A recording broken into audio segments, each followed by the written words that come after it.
الصلاۃ والسلام علی سید الانبیاء والمرسلین اما بعد فاعوذ باللہ من الشیطان الرجیم بسم اللہ الرحمن الرحیم۔ میرے راہ ہدایت کے ناظرین و سامعین، ہمارا سلسلہ سیرت اصحاب سے ہدایت کے موتی جاری و ساری ہے۔ پچھلی نشست میں ہم ام المومنین سیدہ اماں خدیجہ سلام اللہ علیہا کے سیرت کے ابتدائی ابواب کا تذکرہ کیا تھا۔ ناظرین و سامعین، حضرت اماں خدیجہ سلام اللہ علیہا کا تعلق مکہ کے ایک قبیلہ قریش سے تھا۔ وہاں کے لوگوں کو بت پرستی سے بہت پیار تھا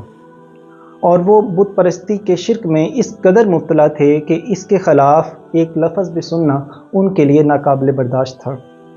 لیکن جاہلیت کے اس دور میں بھی وہاں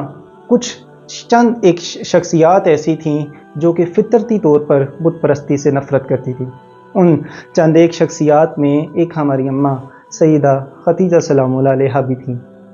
ناظرین و سامعین،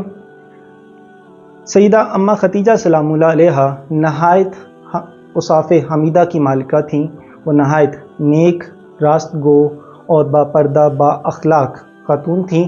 برائی اور برائی کی محفلوں سے دور رہتی تھیں۔ ناظرین و سامعین، عرب میں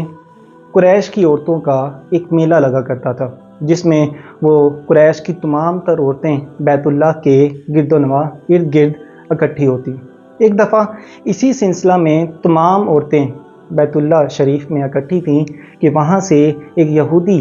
راہب کا گزر ہوا۔ اس راہب نے جب قریش کی عورتوں کو وہاں پہ اکٹھے دیکھا تو اس نے تمام عورتوں کو مخاطب کر کے کہا، اے گروہ قریش کی عورتوں، ان قریب تم میں ایک نبی کا ظہور ہونے والا ہے جسے احمد کہا جائے گا۔ تم میں جو کوئی عورت بھی اس کی بیوی یا اس کے نکاح میں آنے کا شرف حاصل کر سکے تو وہ ضرور یہ شرف حاصل کرے۔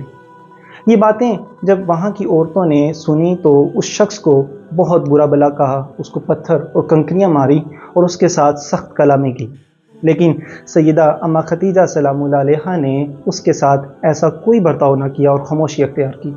اور نہ ہی ان تمام چیزوں سے، ان تمام باتوں سے منہ موڑا جن سے باقی تمام عورتیں اپنا منہ موڑ چکی تھیں، بلکہ حضرت اماں خدیجہ سلام اللہ علیہا نے اس یہودی راہب کی باتوں کو ذہن نشین کر لیا۔ اس کے بعد جب حضرت اماں خدیجہ سلام اللہ علیہا کا تجارتی قافلہ شام سے واپس آیا جو کہ حضور اکرم صلی اللہ علیہ وآلہ وسلم کی نگرانی میں تھا، تو آپ سلام اللہ علیہا نے مکہ کے دروازے پر فرشتوں کو حضور اکرم صلی اللہ علیہ وآلہ وسلم کے اوپر سایہ فگن دیکھا، اور حضرت اماں خدیجہ سلام اللہ علیہا نے اپنے غلام میسرہ کی زبانی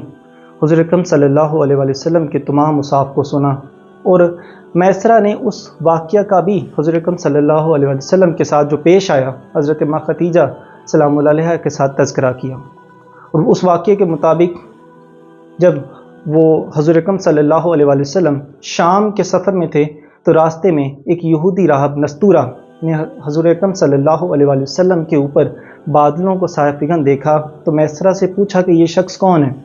تو میسرہ نے حضرت محمد مصطفیٰ صلی اللہ علیہ وآلہ وسلم کا تعارف کروایا، تو نستورہ یہودی راہب نے آپ کے ظاہری اوصاف کو دیکھتے ہوئے اور ان تمام نشانیوں کو مد نظر رکھتے ہوئے جو کہ ان کی کتابوں میں جن کا پہلے سے تذکرہ موجود تھا، اور حضور اکرم صلی اللہ علیہ وآلہ وسلم کے کندھوں کے درمیان مہر نبوت کو دیکھ کر حضور اکرم صلی اللہ علیہ وآلہ وسلم کے آخری نبی و زماں ہونے کی تصدیق کی۔ یہ واقعہ بھی میسرہ نے حضرت اماں خدیجہ سلام اللہ علیہا کے ساتھ کیا، اس چیز کا بھی تذکرہ کیا، جس کو سننے کے بعد حضرت اماں خدیجہ سلام اللہ علیہا کے دل میں حضور اکرم صلی اللہ علیہ وآلہ وسلم کے ساتھ عقیدت اور ہمدردی اور احساس مزید جڑ پکڑ گیا۔ اس کے بعد اللہ رب العزت اللہ سبحانہ وتعالیٰ نے حضرت اماں خدیجہ سلام اللہ علیہا کے اوپر رحمت کی برسات کی، اور حضرت اماں خدیجہ سلام اللہ علیہا کے نصیب جاگ اٹھے اور حضور اکرم صلی اللہ علیہ وآلہ وسلم کے ساتھ ان کا نکاح ہوا، اور وہ حضرت محمد مصطفیٰ صلی اللہ علیہ وآلہ وسلم کے گھر کی زینت بنی اور ام المومنین کے شرف سے جو ہے وہ فیضیاب ہوئیں۔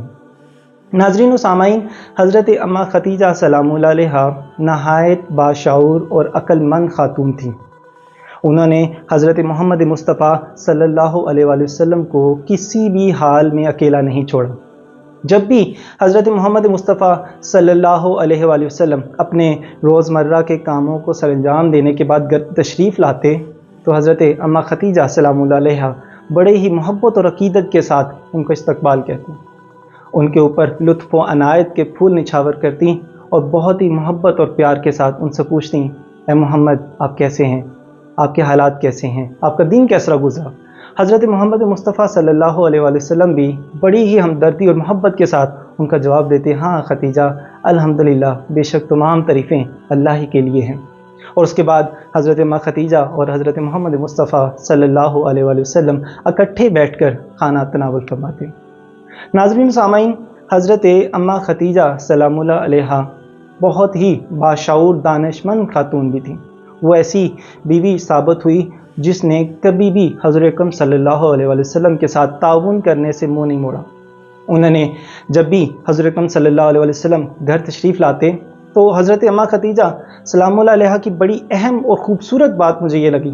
وہ حضور اکرم صلی اللہ علیہ وآلہ وسلم کے چہرے کی کیفیات کو دیکھ کے سمجھ جاتی کہ حضرت محمد مصطفیٰ صلی اللہ علیہ وآلہ وسلم اس وقت کس طبیعت میں ہیں، کس حال میں ہیں، اور حضرت اماں ختیجہ سلام اللہ علیہا پھر اسی حکمت عملی کے مطابق حضور اکرم صلی اللہ علیہ وآلہ وسلم کے ساتھ گفتگو کرتی اور حضرت محمد مصطفیٰ صلی اللہ علیہ وآلہ وسلم کے احساسات میں شامل ہوتی، ان کے شعور میں حصہ لیتی اور ان کی پریشانی میں خود پریشان ہو جاتی۔ جہاں تک ممکن ہوتا وہ حضور اکرم صلی اللہ علیہ وآلہ وسلم کے تمام معاملات میں ان کی رہنمائی کرتی، اور جب حضور اکرم صلی اللہ علیہ وآلہ وسلم خوش ہوتے تو ان کی خوشی میں خوش ہو جاتی، ان کے قلبی اطمینان اور سکون کی وجہ بنتی۔ الحمدللہ حضرت اماں ختیجہ سلام اللہ علیہا کو اللہ تعالیٰ نے حضرت محمد مصطفیٰ صلی اللہ علیہ وآلہ وسلم جیسے شوہر سے نوازا، اور پھر حضرت اماں ختیجہ سلام اللہ علیہا کو ان کا خیر خواہ بنایا۔ ناظرین و سامعین، قابل غور بات یہ ہے کہ حضرت اماں ختیجہ سلام اللہ علیہا گھر کے تمام تر معاملات کو، تمام تر ذمہ داریوں کو نبھاتے ہوئے اس کے باوجود حضور اکرم صلی اللہ علیہ وآلہ وسلم کے ساتھ ہر قدم با قدم حضور اکرم صلی اللہ علیہ وآلہ وسلم کے تمام معاملات میں ان کے ساتھ تعاون کرتی رہتی۔ حضرت اماں ختیجہ سلام اللہ علیہا کو اس بات کا علم تھا کہ عرب میں ایک نبی کا ظہور ہونے والا ہے، اور وہ ایک نبی کی تمام پیغمبرانہ اوصاف کا معائنہ، مظاہرہ حضور اکرم صلی اللہ علیہ وسلم کی باقاعدہ عملی زندگی میں کر رہی تھی۔ ناظرین و سامعین، میری اللہ سبحانہ و تعالیٰ سے دعا ہے کہ حضرت اماں ختیجہ سلام اللہ علیہا کے قدموں کی دھول کے صدقے ہمیں بھی وہ محبت اور عقیدت اور شدت عطا فرمائے کہ ہم بھی ان کی طرح اپنا تن من دھن حضرت محمد مصطفیٰ صلی اللہ علیہ وسلم کی ذات مبارکہ پر قربان کرنے والے بن جائیں اور ان کی تعلیمات کو باقاعدہ اپنی زندگی میں اپنانے والے بن جائیں۔ آمین، بجاہ نبی الامین صلی اللہ علیہ وآلہ وسلم۔